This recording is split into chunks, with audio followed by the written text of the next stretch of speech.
Hi everyone. Before we get into today's Secrets of video, I just wanted to let you know that there is a bit of an issue with the audio in this one and the next one as well in the Secrets of series. I recorded 3 at the same time. It's just with my audio, my guest here, Sansa Snark, comes through perfectly. I thought about not uploading it, but decided that Sam was great and unaffected by my microphone's issues, so you should get to hear what she has to say. I've got a new microphone now, so hopefully there will be no more issues in the future. Anyway, if you want to hear what she has to say about Dragonstone, and I highly recommend that you do, then please just sit back and enjoy. Take care, and I'll see you soon.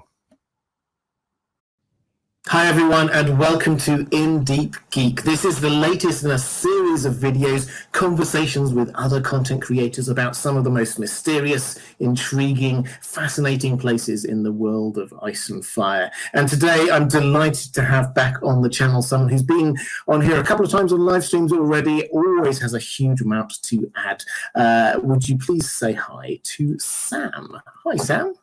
Hi, Robert. Thank you for having me back. It's such an honor to be on the program, and I haven't had a chance to do as much, podcasting, recording, content creation lately. Having a young baby at home will take up some of your time, so this is just really thrilling for me to be back on and to get to talk about mysterious places in Westeros. It's very exciting. Excellent. Well, the honour is all mine, I can assure you. For those who don't know, Sam is a mainstay of the Game of Thrones community. On Twitter, Sansa Snark, which is one of the best Twitter names, it has to be said, and also co-host of the Night's Cast. But today we are talking, and links to that will be down here. Today we are talking about Dragonstone. Now, it's island, it's a castle, it's central, huge amounts that's going on, and yet for a lot of, certainly a lot of the book time, it's slightly away from the main story. We know that things are happening there. So why don't we just start with a little bit of history? First of all, like the island itself and how the settlement, the castle got founded. Do you want to just like give us a very quick overview of like that early bit? Sure. So Dragonstone is, as you said, the name of the island and the name of the castle, but it is at the mouth of Blackwater Bay, so it's actually not super far from King's Landing. We know that from how quickly Stannis was able to get there, for the Battle of Blackwater. But it's the first kind of, well, the first and only outpost of the Valyrian freehold when Valyria was still a thing before the Doom, and it was about, I think, 200 years or so before the Doom of Valyria that some Targaryens set forth from Valyria, and they set up this outpost, and they built this castle on Dragonstone, and that was the furthest that they went in making inroads into Westeros, which I always thought was kind of interesting. Why stop there? But it really just functioned as an outpost for those 2 centuries. And then about, I think it's like a dozen years or so before the Doom itself is when Aenar Targaryen leaves Valyria with his family, his daughter, is it Daenerys? Daenerys the Dreamer. Daenerys yes. The Dreamer. She has a dream about the Doom. So he picks up stakes, and the whole family with their ships and their dragons and everything settles at Dragonstone. And I won't say the rest is history because there's more to it than that, but that's kind of the basics, I guess, of how Dragonstone came to be a place in Westeros and how the Targaryens came to be there. So. Yeah, that's the sort of the origin story. They're fantastic. Thank you. That's a really good, just sort of intro overview there. So this was, as you say, it's a strategically important island because it's there. It's all in the mouth of Blackwater Bay. If you want to get into King's Landing, you've got to go past it. So it's quite an important place to have control of. And it wasn't built specifically for the Targaryens. They came in a bit later. And the castle that we now know, that we'll talk about it in just a moment, is shaped by Valyrian magic. That's something George R.R. Martin has specifically confirmed, that this was a magically created castle, and therefore, yes, there is some sort of lingering Valyrian magic going on there. But as well as all of that, it's not just a random island. This is it's got a feel to itself. this is almost like a volcanic island, it feels like, doesn't it? Yeah, I love that it's described as like this kind of like grim smoking rock in the sea or something like that. I think Davos has a quote or a thought that he's saying, something about maybe it's true that Dragonstone was built with the stones of hell or something. It definitely evokes like a fire and brimstone kind of feel to it. And I think it even is said at one point or another that the air does kind of have that, sulfury kind of tinge to it. So yes, volcanic is, I think, a perfect way to describe it. So yeah, and it's all around the island. You get the volcanic gases are sort of like coming up out of the earth, and so you can sort of see this kind of like steamy, smoky kind of atmosphere going on. It's dark, it's dismal. Most people don't actually want to be there. Stannis was very annoyed when he got told that this was going to be his new place. It's like, but I don't want to be here. This isn't a good place to be. So that's the feel. Humans may not hugely like it, but dragons do seem to like it because obviously it's got these sort of hot springs, as it were. Maybe we'll explore it later, but there's a sort of a link across perhaps to Winterfell here with this kind of hot springs idea. But the caves underneath Dragonstone do seem to be a place that dragons liked to nest, and they liked to hatch their young, as it were. And so this is where when the Targaryens settled, they kept hold of this as their kind of spiritual home, even after the capital had moved to King's Landing. So about the castle itself, let's talk about that for a moment. So we've got this island. It's got sort of like a couple of little villages and a port and all the rest of it. But the main thing is this castle, and this isn't like a normal castle. We've already said it's a magical castle, but it looks different as well, doesn't it? It does. I think what's really fascinating is the way that George R. R. Martin describes it, because you're right. It's not, even just reading about it, you don't get the feel that it's, just been kind of, shaped by hand, and there's blocks and they stack up and there's walls, and, there's a lot of, there's this kind of dragon architecture all throughout the castle. They can be found everywhere, obviously. And there's, doors that are set in the mouths of dragons, and they're, etched into the walls, carved into the walls, that kind of thing. And it's just really fascinating to imagine. And this is something that I kind of wish we would be able to see in a prequel or spinoff, which, we probably won't, but, the idea that Valyrians could use these kind of, arcane arts of dark magic or sorcery or whatever to like physically, literally like reshape stone would be something that would just be so interesting to see. But yeah, it's again, the dragon architecture is everywhere, all over the castle. And it seems, I've always thought of Dragonstone when I read about it, that it seems to be like an extension of this island itself. You know what I mean? It's almost like an outcrop of rock of the island, like not like it was, again, not that it was built there, but that it was kind of like pulled up out of this, grim smoking volcanic rock. And I just think that's just such a fascinating kind of image to have in your mind when you're reading anything about Dragonstone. So, and there's also, there's gargoyles along the walls instead of the crenellations, which I'm not exactly sure what crenellations are. But the Valyrians had to be difficult and use gargoyles instead. But there's no, carry on, sorry.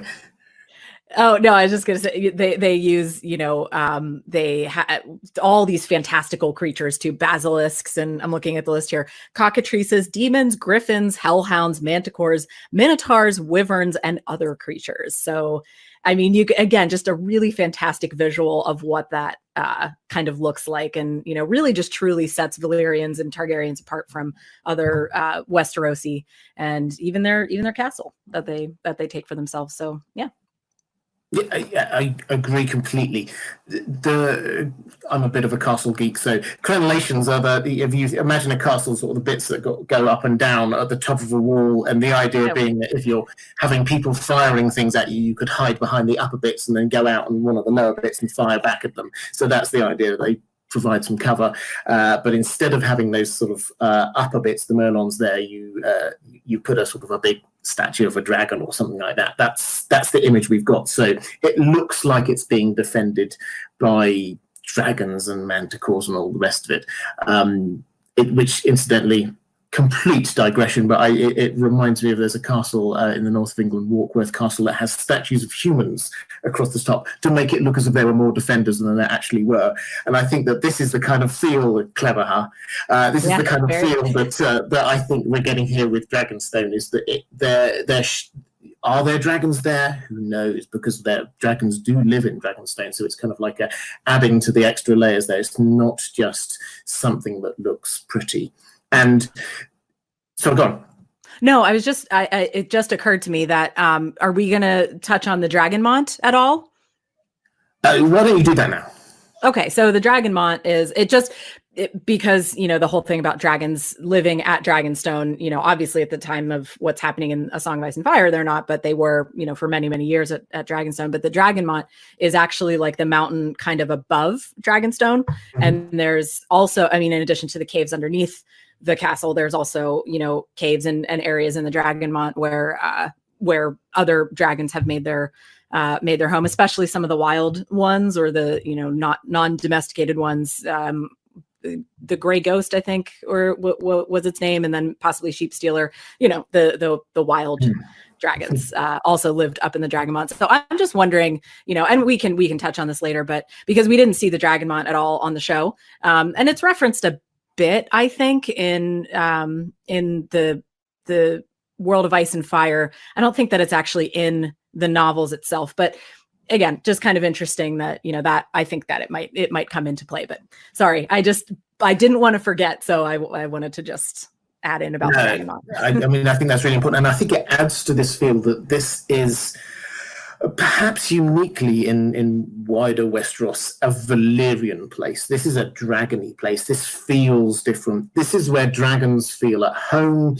That again, I mentioned the kind of potential thematic link to Winterfell, but obviously there's the other one across to Valyria itself, with the sort of the volcanoes underneath.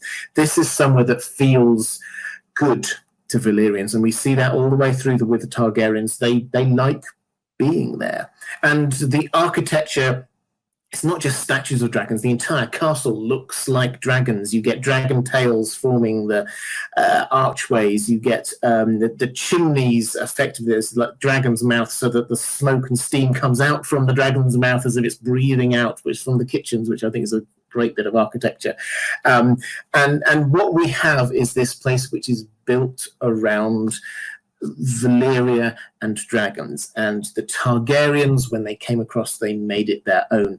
And the people who lived there in the village, in the villages around, they sort of started to see them as not just like the lords and masters, but almost a different level, almost gods, as it were. And so the peoples there's a lot of mixed heritage, shall we say, and it's what we have there is almost a cult of Valyria. There are other small islands around there. We have to sort of point out that the Valyrians did sort of move across there, but this is the epicenter of what we have left of Valyrian culture. So we've got this castle, we've got this place that is very Valyrian, and we've got the Targaryens who they're obviously at some point. The Targaryens looked west. Aegon thought, you know what, I'm gonna take on this continent over here. Me, my 2 wives, my 3 dragons, let's do this. And he did. But they didn't let go of Dragonstone, did they? So what, as a sort of an overview of 300 years, what was the attitude between the Targaryens and Dragonstone over that period while the Targaryens were in control? Well, I think you hit the nail on the head when you said that it was kind of the spiritual home of the Targaryens, because, again, when it's just what we've been talking about, it's a very Valyrian place. And, even though, for example, Aegon the Conqueror, he never saw Valyria, but it was still, it still had that feel of it for him and for his family and his descendants and everything, and it's a very, like, I don't know that you might that people might think of the Targaryens as mysterious, but I think the people of Westeros certainly did. Certainly when they first came there, and then even, in the ensuing centuries. But yes, definitely like a very like spiritual home for them. A lot of them really felt at home there. Obviously the dragons thrived there. I think there's a quote from Rhaenyra Targaryen. She says to Maester Gerardus, dragons thrive here on Dragonstone, which obviously. So, and even though King's Landing was obviously, the seat of power, and that's where the Red Keep was, and that's where the ruling really was done from, they definitely kept Dragonstone as like a second home. It was very important in terms of succession, because whoever was considered the heir apparent to the throne was Prince of Dragonstone. So that link is very important. And certainly there were Targaryens that didn't really like Dragonstone, but they were not, and I'm not saying that they were, weaker Targaryens, but they were ones who, they still certainly like embraced their heritage and everything, and they were dragon riders, but they also, had a little bit more of like the Westeros influence to them, and they wanted to be in the Red Keep, and they wanted to be closer to that part of it. But again, someone like Rhaenyra Targaryen, she loved being on Dragonstone, and that's, where she spent a lot of her time. So yeah, definitely.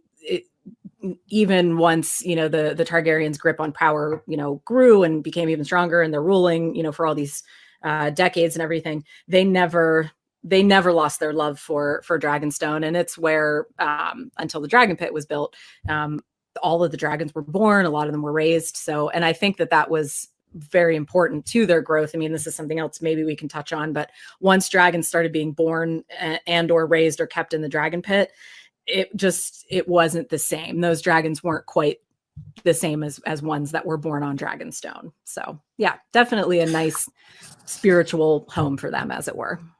Yeah, actually, that's a fascinating digression because you started on that, so I'll go with this just briefly. So we get dragons do like it, and the majority of the dragons that we hear about being born were born on Dragonstone. And to the extent that when a new Targaryen appeared and it was thought it's time for them to start bonding with the dragon, they were often like taken to Dragonstone and said, right, take your pick, which of these dragons are you going to try and bond with, because that was their home base.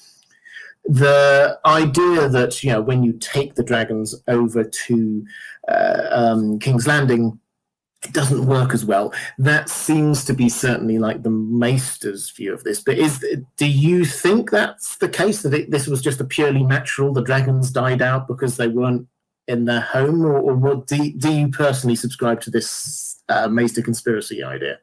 I like the Maester conspiracy idea in theory, but honestly, I just think that that Dragonstone had such a it was very powerful when it came to the dragons themselves, the Targaryens to an extent as well. But I just don't think it, as we've been talking about, Dragonstone as an island, not just as a castle, but as an island, it really is different from almost any other place in Westeros. I mean, if there are other, similar places, we might not know about them, but it's really the only place that in Westeros that dragons have been born or thrive or live, aside from when they've been, I won't say forcefully because you can't force a dragon to do anything, but when they've been taken to King's Landing. I just think that the connection between the dragons and the land there and on Dragonstone is very important, and it's very powerful. And I think the further you are away from that,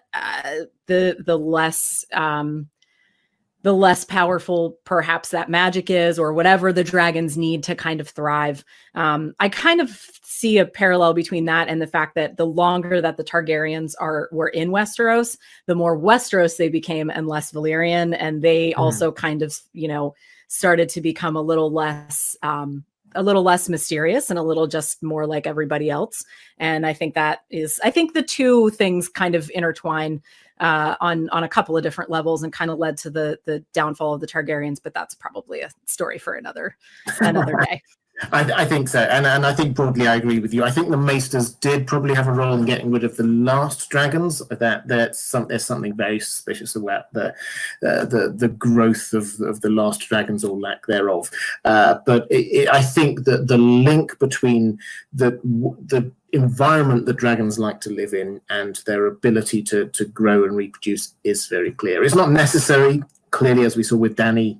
She wasn't on Dragonstone when her dragons were born. There are other things that can create that, but it seems, as you say, very clear that as the Targaryens moved away from Dragonstone, started trying to transplant their life more towards Westerosi ways, that's when the dragons, the creation of new dragons became more and more of a problem.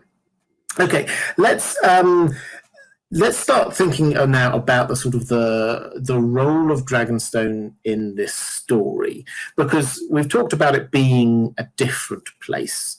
And one of the things that does make it different is the fact that lots of the characters that we know as being connected with this kind of idea of Azure Ahai reborn, the Prince that was promised, whatever it is, they've got some connection to Dragonstone. Now, and when I say these people, clearly Stannis, Melisandre clearly thinks there. He was based there. Daenerys was born there. Aegon, he's for as well. He's got a connection in there. He was conceived there. So and born there as well. So there's a lot of connections going on here. Why do you think that is there? And do you think it's actually important or just a coincidence? Well, that's a good question. I don't know that it's coincidence, because I don't think that George R. R. Martin does anything by coincidence. I mean, you could say the same for most authors. So I think that there's definitely a reason why it has a connection to the Azure Ahai myth. And it could just be, again, because Dragonstone has always struck me as just a place of a lot of magical power. And like you said, it wasn't on Dragonstone that Dany's dragons hatched. But Dany herself, being born on Dragonstone, she might, have, it might have been a through line, from Dragonstone to Dany to her dragons being born on the Dothraki Sea. So I think it's definitely a very magical place. I think that, the line in the Azure Ahai prophecy about waking dragons out of stone. I mean, there's plenty of stone dragons on Dragonstone, obviously, but that also could refer to, let's say there's, fossilized eggs, just like Dany had up in the Dragonmont or down in the caves below.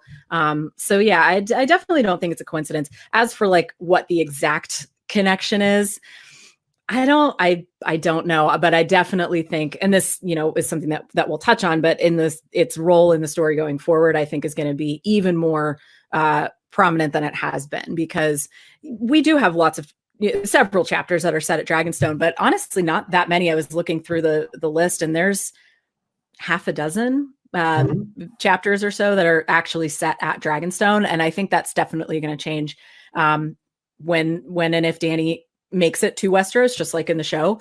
Chances are Dragonstone will be the first place that she lands at. Fagin isn't that far from Dragonstone at the end of A Dance with Dragons, so he might make it there. Are they both going to be there, and then they're going to have a clash? It's definitely the potential for it to have a much larger role in the story going forward, but also in any possible I don't know what the word is, version of the Azure Ahai myth, I think is really strong. And I don't know that, Azure Ahai is one of those things where it's like a monomyth, it's a story that it's a legend that is in many different cultures. I don't know that we are literally going to see Azure Ahai or the Prince that was promised, but I think that if it happens anywhere, it's going to happen at Dragonstone, I think, for sure. Yeah, I mean, my general take on this one is that even after all the books have been written, we'll still be arguing about who Azure Ahai Reborn was. I don't think it's something that George R. R. Martin's going to create something that's so obviously the case that we all go, that was what he was talking about all this time. I think this is the kind of thing that he so often does, that it actually, what matters more to the story is what people believe about it, and that's what drives it. And it's Melisandre's belief that Stannis is Azure Ahai Reborn that drives huge amounts of this narrative. And where she seems to be coming from is this idea of salt and smoke, being born amidst salt and smoke, which is one of the sort of the links here, because people say, well, what does that even mean amidst salt? Obviously, this is within salt water because it's an island and it has got all that sulfurous smoke and steam. So that kind of makes sense that Azure Ahai Reborn would be born there. But then that doesn't cut things down on that much, as we said, because we've got Daenerys born there, we've got Aegon Phaegon, if it really is him, born there. Azure Ahai, Melisandre kind of, it always seems like a bit of a reach with her, doesn't it? As if she's trying to push it rather than it being natural, but she kind of like tries to get him to be reborn as Azure Ahai, drawing the sword out of the fire and all the rest of it. Is that your interpretation of what Melisandre's doing here? Is she's kind of seen a few things and then she's just trying to stretching for something? I think it's entirely possible, especially, you pointed out the, thing about having Stannis draw the flaming sword and everything, and it's all, we know from reading those chapters that is all very staged and theatrical. And, and we know that Melisandre's doing that, maybe to instill a little bit more confidence in Stannis himself that he's a chosen one. So, and the born amidst salt and smoke thing is, I mean, if we're looking at that literally, then yes, Dragonstone is a great way to look at that. But maybe it's not literal. Prophecies very often are not literal. Salt and smoke. I saw a theory that, because Jon is Azor Ahai, the salt and smoke is the smoke from his wounds in the cold, and the salt was, tears from, Sam or somebody else, mourning his death. So yeah, it could be a literal interpretation, but prophecies don't usually go that way. So. No, they don't, and obviously even so with Rhaegar, the way that Maester Aemon initially interpreted it was that Rhaegar was Azor Ahai Reborn because of Summerhall. You get the fire there creating smoke, and then the tears from all the deaths as well. So it can go lots of different ways. I think, incidentally, although Jon in many ways has got the sort of the strongest claim, as it were, to this. He's actually the one where it's hardest to kind of see this born amidst salt and smoke kind of thing as applying to him. I think, yes, you're right. Yes, you could say, smoke from his wounds and all the rest of it. But again, that seems a little bit more of a push. Yeah, but not something that I myself believe. Just something that I've seen out there, and again, just another example of another interpretation of it. So. Yeah, absolutely. And then this is the point. Lots of people interpret this in different ways, but Dragonstone does seem kind of central, probably because of all its Valyrian heritage. Now, the other thing that we've got going on there is underneath all of this, these dragonglass mines. Now, they were a big thing on the show. We actually went in there and saw them. Do you think they're going to be a big thing in the books? I agree. And it's funny, right before we started recording, I was listening to season 7 soundtrack, because one of my absolute favorite songs of Ramin Djawadi's from all 8 seasons is the track Dragonglass, from when Jon and Dany go down into the mines together in season 7.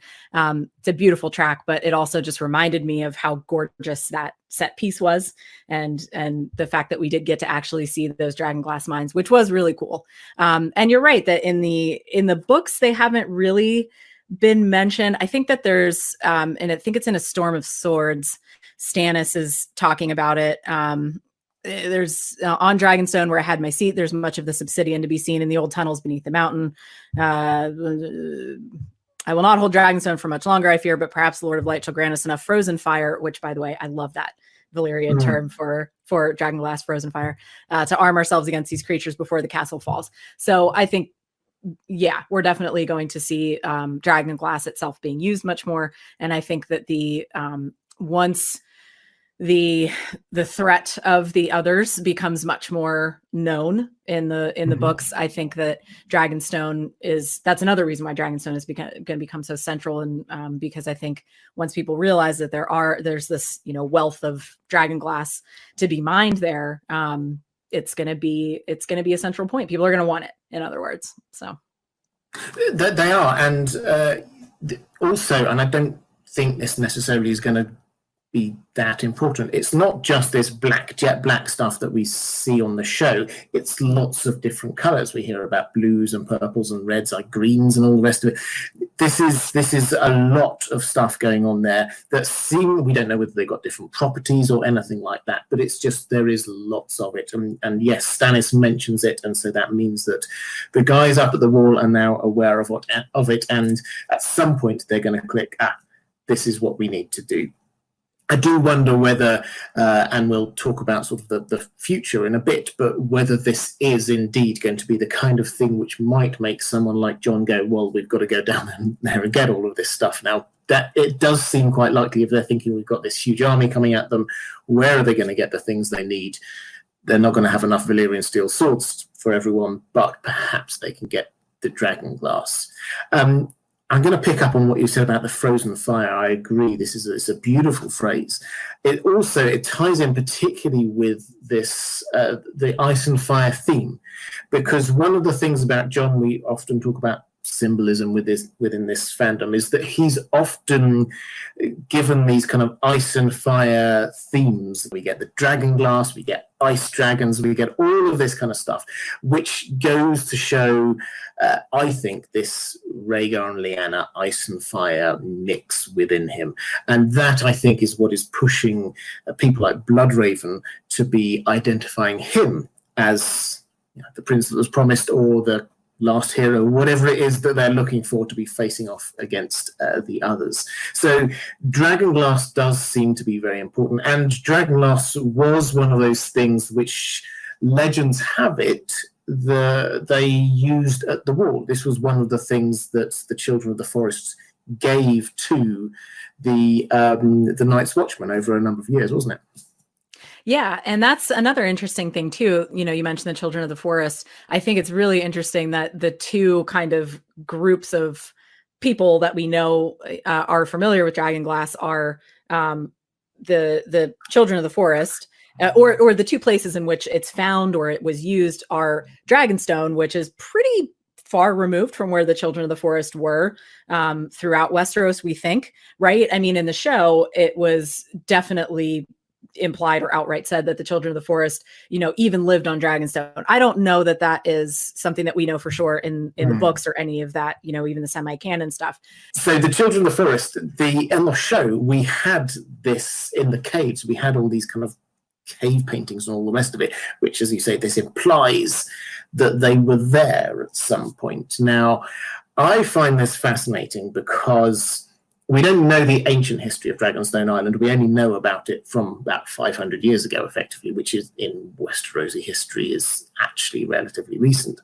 Mm-hmm. But it does fit in with this pattern that is there. It's never drawn out. It's never sort of pointed at. But the Isle of Faces, the heart of the Weirwood network or whatever, is an island.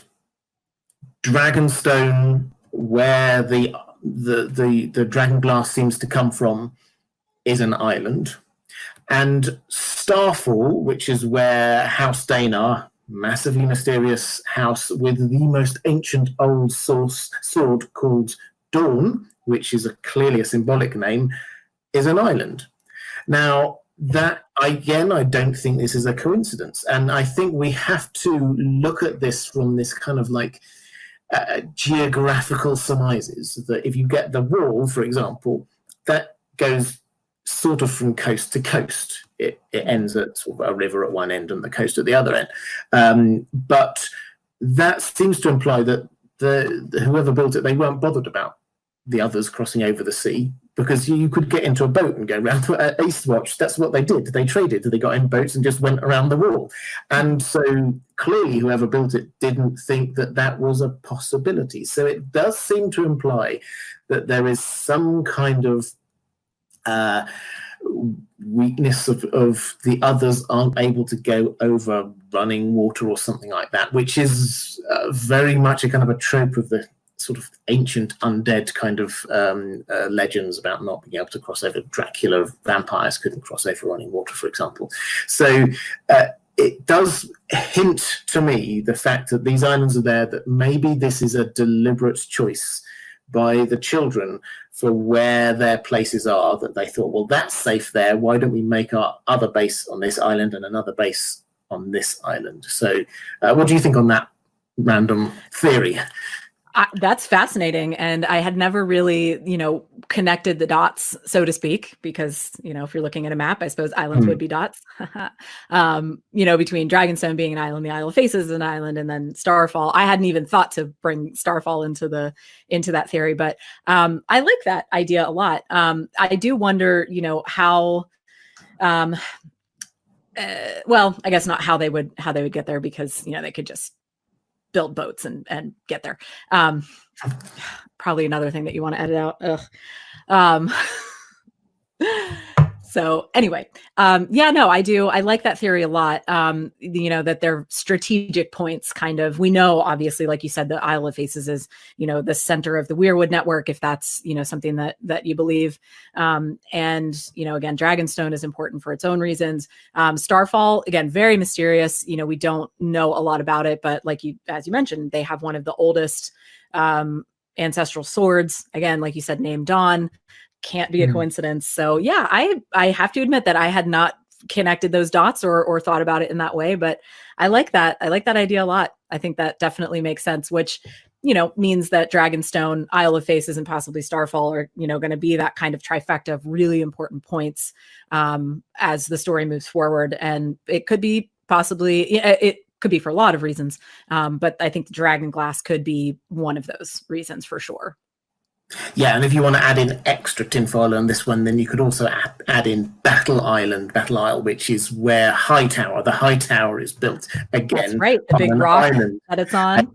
Big rock, and it's the base of this is this ancient black, sort of magically molded sort of material stone, which sounds very similar to what we've got going on Dragonstone. So again, it's never pointed out, but when you note these kinds of places that have links, again, allegedly, one of the people who was involved in building the High Tower on top of all of that was Bran the Builder. He's obviously got links to the wall. So again, we've got all these kind of ancient links all just kind of tying in. So I don't think George R. R. Martin has set out anything for us yet, but I think this is just the kind of thing that we can build up as this kind of, noted. That's going to be important at some point in the future. Yeah. So absolutely. As we're moving to think about the future with Dragonstone, I said I agree completely that it's fascinating that we've got very few chapters there. A lot of what happens on Dragonstone is off page. It doesn't really appear in book 1 at all. Then we get it book 2. We get sort of the introduction with Melisandre and the rest. By the end of book 3, they've abandoned it to go north, and we just hear about what's going on. So do you want to just sort of set out roughly what's gone on since then? So the story of Dragonstone is that Stannis was there. He was given it. He didn't particularly like it, but he was given it. He tried to invade King's Landing, failed, stayed there, and then was convicted by Davos and then Melisandre's support also to head up north. He left a garrison there. So where are we at with it now? So, yeah, as you said, Stannis went back to Dragonstone after his defeat in the Battle of Blackwater. And he was kind of there just licking his wounds, kind of, wondering what he should do. And yes, it is Davos who convinces him to go north. I think it's Maester Aemon's letter about, the others that kind of, and Melisandre who kind of convinced Stannis to do that. So, yeah, he leaves behind a skeleton crew kind of at Dragonstone. So Cersei believes that, this is a great opportunity to take Dragonstone. She believes that Stannis has given up and he's, going into self-imposed exile or something. So she sends Lannister soldiers over there to take it. I think it is the Red Wine fleet, that takes them over there. And Loras Tyrell is the one who's says to Cersei, oh, give me the honor of, attacking the castle and everything, which he does. He's badly injured. I think it's even described as he's dying. And this is all happening mostly in A Feast for Crows. And I think that is Let's see here. They are the Lannisters and are searching for, any wealth or weapons or anything left behind by Stannis and Dragonstone. Can't find anything. Loras is still dying of his wounds. So it's in flux, I guess. I mean, technically, I guess the Lannisters have it, but they didn't really find anything of importance there. And I think it's going to be interesting to see what role it plays and what those Lannister soldiers are going to do, and how that's going to figure into everything. So we had after Stannis had gone, there's a very complicated thing. The Red Wine Fleet go there and kind of besiege it for a while, and then the Tyrells want the Red Wine Fleet to go back, and Loras says, well, I'll go in and I'll take... And eventually Loras goes in, and as you say, he's there dying. So where we're at is that we've got a castle which is not actually a hugely strong castle. Yes, it's magical. Yes, it's impressive. Yes, it is a big castle, 3 curtain walls. You can defend it. But if you are trying to think of like which of the castles in Westeros which are hardest to take, you think of things like Storm's End or the Eyrie or something like that. This isn't one of those ones that is just like, wow, how are we ever going to do that? Everybody knows that if you had a good enough force, you could take it. And it has been taken a couple of times through history. It's not there primarily as being a hugely difficult castle to take. So Stannis left a small force. Then in comes Loras and some Lannisters, another small force effectively. They've come in and taken it. And it's there technically now in Lannister hands, possibly in Tyrell hands if Loras is still there. Because let's not forget, at some point quite soon, there is going to be a split between the Lannisters and the Tyrells. Because the very last chapter we had of A Song of Ice and Fire was Varys sowing discord between the Tyrells and the Lannisters, basically killing off Kevin Lannister and trying to frame the Tyrells for it. And what happens next? Well, Cersei's going to fall into the trap, almost certainly. She's going to want to take this out on the Tyrells. She will do something crazy. I think that we know her. We know that's how she reacts. Whether it's exactly the same as what happened on the show with like the blowing up the Great Sept of Baelor, I don't know. But that feels like the kind of thing that would happen. But in any event, she is going to declare war on the Tyrells as well as everybody else. So then we're going to have this odd situation where we've got Loras, who's a Tyrell, who's in control technically of Dragonstone with all these Lannister soldiers around him, but it itself is not hugely defendable. And at some point, if we kind of like track forward a little bit, Daenerys is going to come with her invasion fleet. Now, the logical place, it happened on the show, but I think it's going to be the same in the books. The logical place for her to go is to land at Dragonstone because there will already be somebody at King's Landing. And it's like you don't do a huge sea voyage over many, many months and immediately try and besiege a city. You come in, you restock, and then you go for it. So she will almost certainly stop there. What do you think then the interaction might be? When she arrives on the show, she basically walked in, completely empty place, just took over. What do you think is going to happen in the books? I don't know. I guess it depends on, as we've said, the garrison kind of there of Lannister soldiers is not very big. I think it's like 2,000 or something, give or take however many might have died, trying to take the castle. So I don't really know. I think it might be, there might be like kind of a light skirmish. I think that Dany, she's going to be arriving in force like she did on the show. And I think that she is probably going to, want to, I don't know, not get her name out there, but, kind of, and for all she knows, Cersei is, still in power and everything. She might not know about what's happening. So, she might want to make a statement, so to speak, and, route the Lannister soldiers that are still there. As to what might happen with Loras Tyrell, though, don't know. It's possible that maybe she could, try and form some kind of, since there has been that split between the Lannisters and the Tyrells, maybe Dany is going to look to the Tyrells for support. Some of it obviously is not.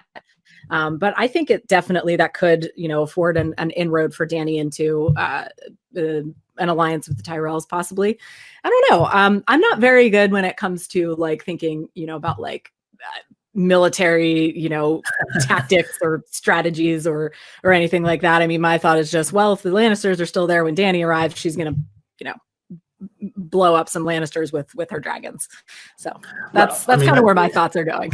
if you're not immediately thinking of military tactics and strategy, that probably is a sign of a wholesome mind. So I shouldn't worry about it too much. I think that there's another character sort of sailing around the area who's a book-only character, a guy called Orain Waters, who's got quite a big fleet. It's possible he may interact with this in some way. Cersei wonders whether he's going to try and take Dragonstone. Others suspect he might try and take the Stepstones. So he may be a little bit of a complicating factor in this. But I think I would agree. Broadly speaking, Dany's going to come across and she will kick out whoever's there. And I don't think we need to think about it too deeply. I think the fact that Loras is there means that perhaps, yes, he could come on to her side, because the Tyrells will be looking as a whole for who is it that we're going to support, and it'll be whoever's most anti-Cersei, I would have thought. Now, in terms of sort of the Tyrells initially won't be on her side, I would have thought, because she is actually, compared to the show, Dany's invasion force will feel very SOZ. It won't feel like on the show it was very much like everybody was supporting her, and we've got Dawn on our side and we've got the Tyrells on our side, and this will feel like we've got the Dothraki, we've got the Unsullied. She will probably have a sellsword company or two from Essos, and there's going to be her ships that she will probably have taken from the Greyjoys, not commanded by the Greyjoys, but she will have captured them. So it will feel like this is an actual overseas invasion, which, to be fair, the original Aegon the Conqueror's invasion probably also felt a little bit like that. This is something from Essos coming over to Westeros. So that's the kind of feel. Whether Dany stays there for a long time or not, I do think that this may well be the reason why Jon and Dany meet up. I can't personally think, I'm very happy for you to contradict me in a moment, but I can't personally think of another particular reason other than we need help against the others, why Jon would be heading down, and the existence of this mine of weapons does seem to, it makes sense. So I mean, would you go along with that? Absolutely, yeah. And again, looking at what happened already in the show and kind of thinking about, is that going to fit in with the remainder of the story in the books? But yes, I think that this is definitely, you can see the reasoning why they chose to make that storytelling choice for the show. Yes, absolutely. I think it makes the most sense for that to be the way that Jon and Dany meet, because he, is going to know about the Dragonglass mines and the big cache of Dragonglass there. So yeah, I think that absolutely makes sense. Do you think there's any reason why, though, he would go to Dragonstone for that versus the Isle of Faces? I mean, I guess thinking geographically, I don't know which one would be closer to the wall. I mean, I think that'd be roughly the same distance, but I think it's a matter of what actually draws him down there. To go to the Isle of Faces is to say, okay, we're trying to tap into the Weirwood network. And I suspect that if they have Bran there, then they don't need to do that because he's already there. And if they don't, then they're probably not immediately thinking, this is the answer, this is how we're going to do it. So I think it will be something along the lines of once they've cleared out all of the Boltons and dealt with Jon being technically dead, all of that business has gone away, and they can suddenly stop and take stock and go, well, what do we do now? At some point, they will know that the wall will fall.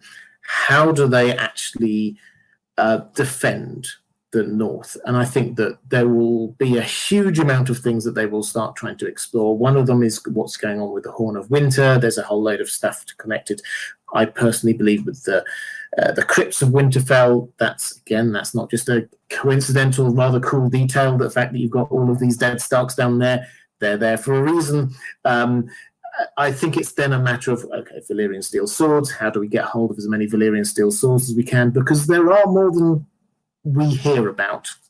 There's a couple of hundred or so of these just in Westeros, as far as we're aware. So there are quite a few of them around. So it's a matter of how do we bring them up?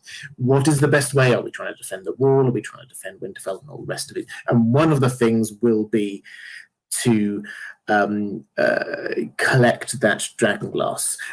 And there's also the issue, I think,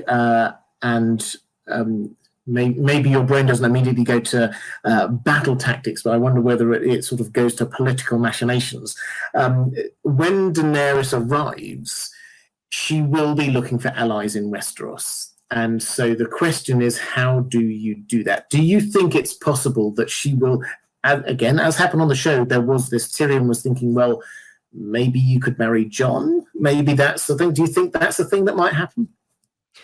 Again, I think it's entirely possible. It definitely, the politics of bringing the two of them together, I think would be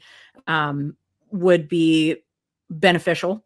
So yeah, I definitely could see that happening. And that could be another reason. I know that it wasn't really talked about on the show until after they had already gotten to Dragonstone, and Tyrion and Varys were thinking, maybe we should marry them.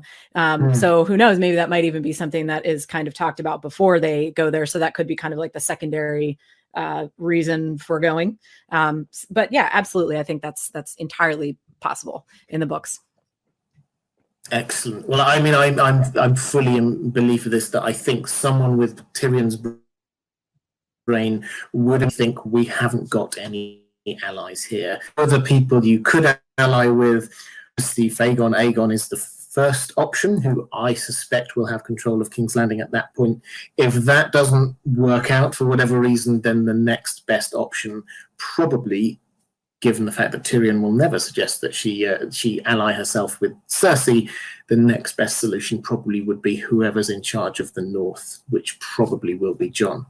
Mm-hmm. Okay, let's move on. I've got one more sort of big area I want to talk to you about, which apologies, I didn't talk to you about this before, but I know it's something that you are fascinated in, which is the prequel show to Game of Thrones, which we're still, it's very exciting, but it's still a long way away. They're still, in case you're wondering, they're still writing it. No casting news, no news about anything at all. It's still very, very early days. But this does seem to be set round about the Dance of the Dragons, or the build up to it, something along those lines. How do you think this means? Do you think this means we will see Dragonstone? Where does this fit into this new show? Sure. So everything that we know about it so far is that it is going to take place, like you said, either during the Dance of the Dragon.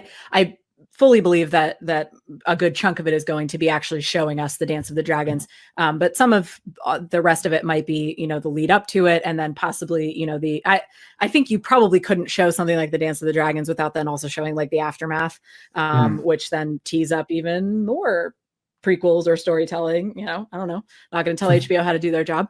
But yes, I mean, Dragonstone was very, very important in the Dance of the Dragons. So obviously I think we would see it. And I really like and this probably isn't, consequential to the show itself, but I really like the depiction that they gave us on the show visually of Dragonstone. It does seem to clash a little bit with how it's described in the books, because as we talked about, it's like this volcanic island and grim and smoking. And, we had very beautiful scenery on Dragonstone on the show, which, not complaining, but anyway, so I'm wondering, we're going to see, and we didn't really see too much of Dragonstone, even in season 7 and 8. We saw the throne room, we saw a couple, we obviously the room, the head table. That's just the chamber of the painted table, I think, is what that's called. But it will be really fascinating to see more of Dragonstone potentially. So I'm very excited for that. But yeah, it was so central in what happened during the Dance of the Dragons. Rhaenyra was fed to Sunfire on Dragonstone, if I'm remembering that correctly. And that was Rhaenyra's kind of, base of operations, and where she planned a lot of her goings on during the conflict. So yeah, it's going to be, I think, it'll be really fascinating to see more of Dragonstone, to see, and just for, like a casual, viewer, somebody who hasn't read the books, we've been talking about how important Dragonstone is to the Targaryens, but I think we're really going to actually see that. And we're going to get, if they do it right, we're really going to get that feel of it. And it's just, all the scenes that take place at Dragonstone are just really going to have that feel of it being that kind of spiritual home for Targaryens. I think the contrast that they show us between King's Landing and Dragonstone, as far as how the Targaryens act or feel when they're in these two different places, I think there's the potential to mine a lot of like nice emotional depth there. So I'm really excited. Yeah, it isn't really there's not really anything that's been moving forward too much on House of the Dragon. What with the global consequences of the COVID pandemic. But yes, as far as we know, it's still being written. There's no casting news yet, but the really exciting thing is that HBO greenlit the entire season without a pilot being made or filmed or seen, because, and that can be kind of risky. But they also know that the dragons were, really one of the most appealing parts of Game of Thrones. And I think they want to give people more of that. So it'll be really exciting. And the whole Dance of the Dragon story is absolutely fascinating. And I'm really excited to see it. I'm glad that they're giving us that. Kind of surprised, because dragons are expensive to CGI and there's going to be a lot of them, but yeah, very excited. Yeah, and I think I'm also excited. It's still, I'm sure, at least a couple of years away, possibly 3.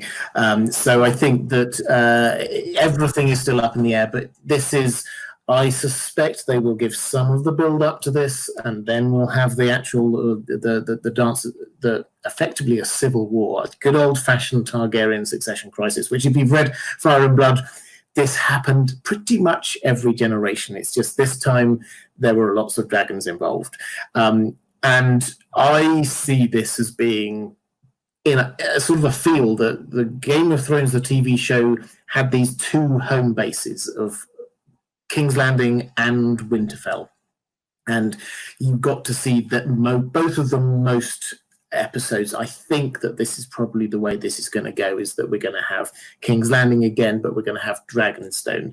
This was basically the base of one of the 2 sides in this.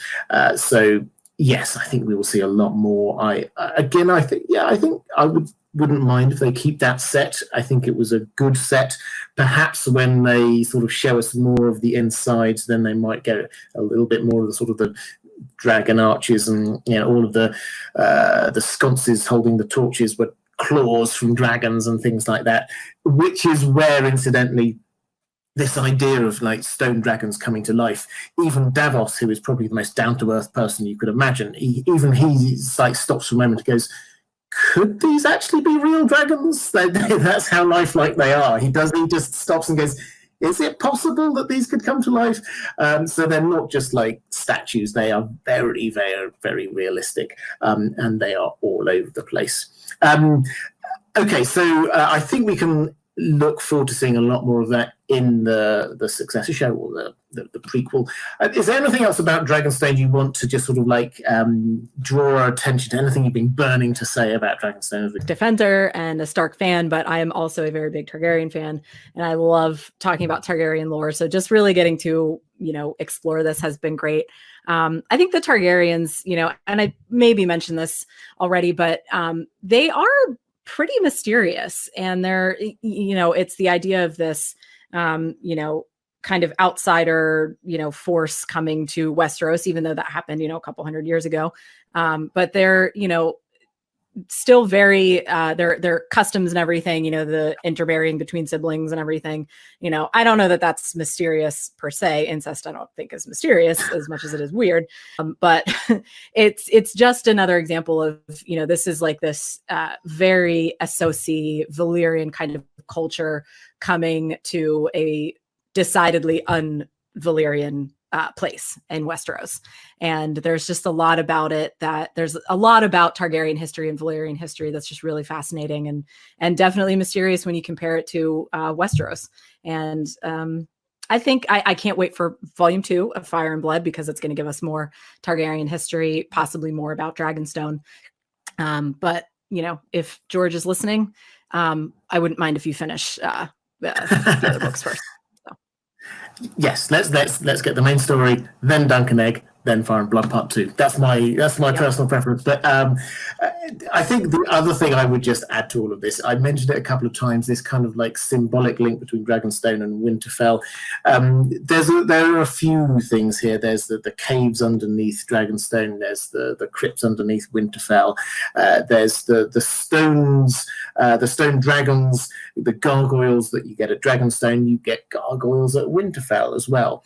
And in the same way that you get Winterfell, we feel it. It's sort of anthropomorphized. It seems to have a character as a place, and it seems very Starkish, and we think there's ancient Stark magic going on here. We might not understand exactly what it is, but we understand that the Starks and Winterfell are closely connected. It's the same with Targaryens and Dragonstone. That's the feel that we're trying to get here, is that this is their spiritual home. They must always be there. They always have to have some kind of link. And so it all falls apart when they're not there.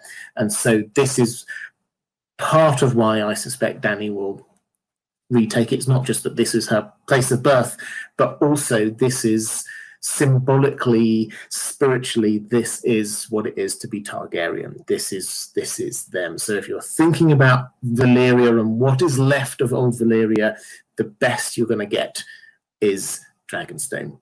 So thank you so much for coming on. It's been an absolute delight. Why don't you let everyone know where they can find you on the internet? Sure. And thank you again so much for having me back on. It was an absolute pleasure. So if anybody is so inclined, you can find me on Twitter at the Sansa Snark. You can also find the Night's Cast, which, we are kind of in a little bit of a hiatus just because there's not really too much news going on Game of Thrones at the moment. So, but we're still around. We're going to be hopefully, finding some material for some new episodes in the near future. So if you want to follow the Night's Cast, we are also on Twitter at Night's Cast, and you can also find us on iTunes and SoundCloud. Excellent. And for those who don't know, the Night's Cast is sort of Watchers on the Wall podcast / YouTube channel. It's you and a few other people, excellent people, it has to be said, just working through a number of the mostly show-related stuff, but also I know you do dip into the books as well. So I would highly recommend it. There will be a link down in the description. I will make you disappear for just one moment so I can point at things. If you are at all interested in watching more of this series of videos on Secrets of Westeros, I've done a whole range of them, so please do go and check them out, including stuff on Winterfell and other places like that we've mentioned here. There's going to be a link appearing somewhere around here. If you're interested in supporting this channel, getting access to some of the stuff I do exclusively for my patrons, there will be a link appearing somewhere around here. So that's all for this time. I will see you again next week. Thank you again, Sam. It's been a pleasure. Take care, everyone. See you next time.